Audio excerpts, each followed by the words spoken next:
कहानी एक स्कूल से शुरू होती है जहां बच्चे आराम से बैठकर खाना खा रहे थे। एक लड़की की आंखों में अचानक नीली रोशनी चमकने लगी तो सब बेहद खुश हुए। उसका जिस्म भी ऐसे कांपने लगा जैसे उसे दौरा पड़ा। उसके बाद वो बेजान होकर गिर गई और साधुदा ने उसके करीब जाकर देखा तो वो पहले ही मर चुकी थी। कोई नहीं समझ सका कि उसे क्या हुआ।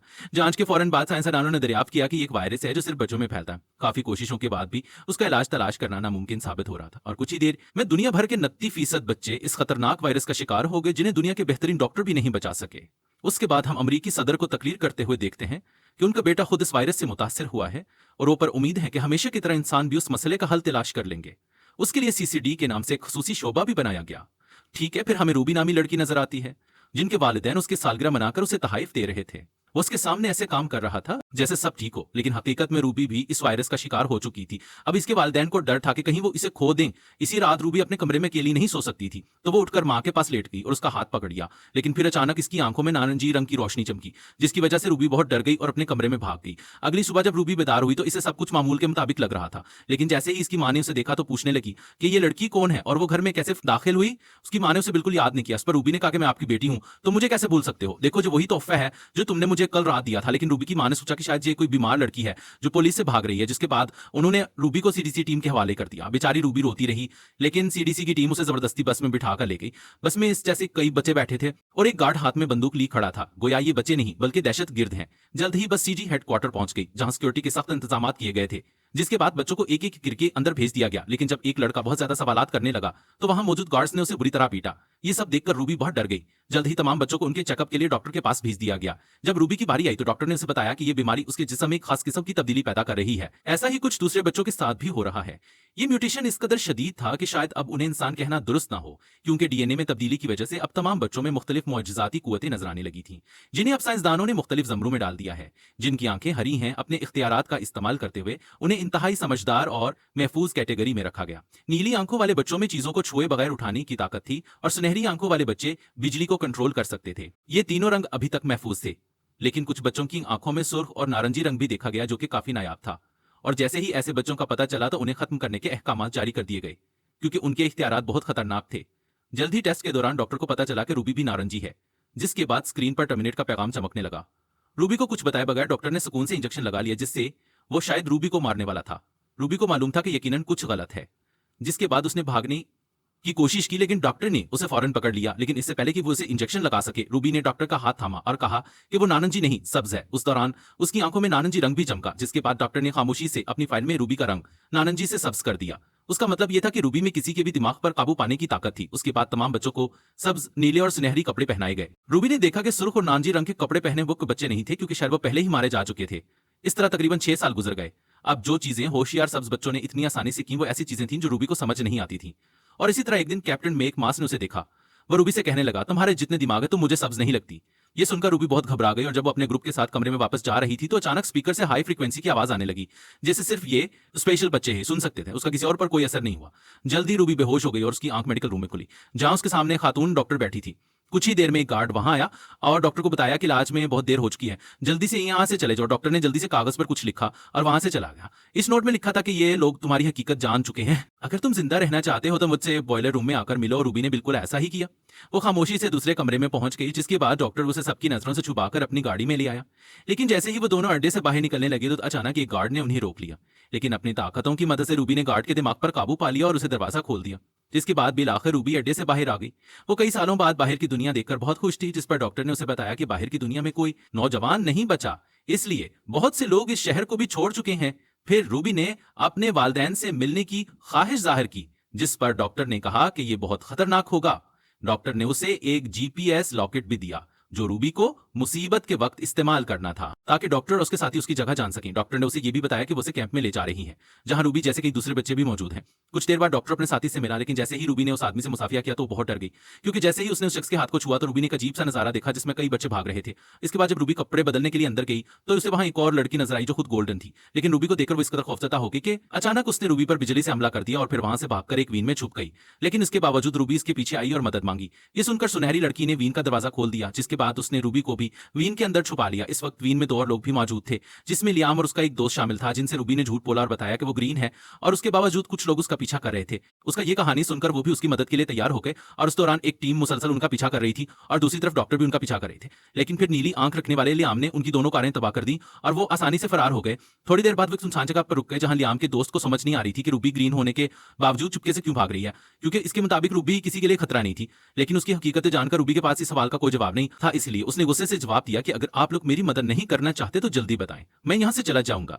जिस पर लियाम ने उसे पुरसकून किया और बताया कि वो सब एक खास जगह जा रहे हैं, जहां एक नारंगी आंखों वाला लड़का है जो इन सबको महफूज रख सकता है, और अगर रूबी चाहे तो वो भी उनके साथ आ सकती है।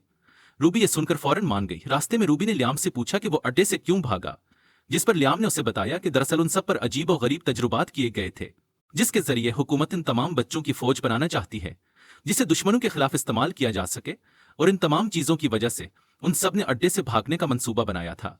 दूसरी जानिब रूबी के सब्ज होने का सर्टिफिकेट देने वाला डॉक्टर भी पकड़ा गया और थोड़ी पूछगछ के बाद उसे कत्ल कर दिया गया। उसी रात सोते वक्त रूबी का हाथ अनजाने में लियाम के हाथ से लगा, जिसके बाद वो लियाम की तमाम यादें देखने के काबिल हुआ कि किस तरह उसने बीच से फरार होते हुए कई बच्चों को बचाने की कोशिश की, लेकिन वो उसमें नाकाम रहा। अगली सुबह सुनहरी लड़की ने रूबी को सुर्ख लिबास दिया, जिसमें वो बहुत खूबसूरत लग रही थी। इसके बाद वो सब दोबारा वेन में बैठकर अपनी मंजिल की तरफ रवाना हो गए, जहां रास्ते में सदर की बेटी की रिकॉर्डिंग चल रही थी, जिसमें वो कह रहे थे कि अगर मैं ठीक हो सकता हूं तो आप क्यों नहीं। कुछ देर बाद वो एक मॉल में चीजें खरीदने के लिए रुके जो बिल्कुल खाली थी, और फिर अचानक कुछ और बच्चों ने उन पर हमला कर दिया, जिसके बाद गोल्डन गर्ल ने अपनी ताकत से उन सबको रोक दिया। दरअसल वो तमाम बच्चे बिल्कुल उस जैसे थे और उनमें कुछ हाथुई ताकतें भी थीं, इसलिए तमाम बच्चे रात भर इकट्ठे बैठे और ढेरों बातें करते रहे। इस दौरान लियाम ने नारंगी लड़के का पता लगाने की कोशिश की ताकि वो सब जल्द से जल्द अपने आप को बचा सकें, लेकिन इन बच्चों का कहना था कि कोई भी इंसान इतनी आसानी से वहां नहीं पहुंच सकता, क्योंकि वो जगह बहुत खुफिया थी।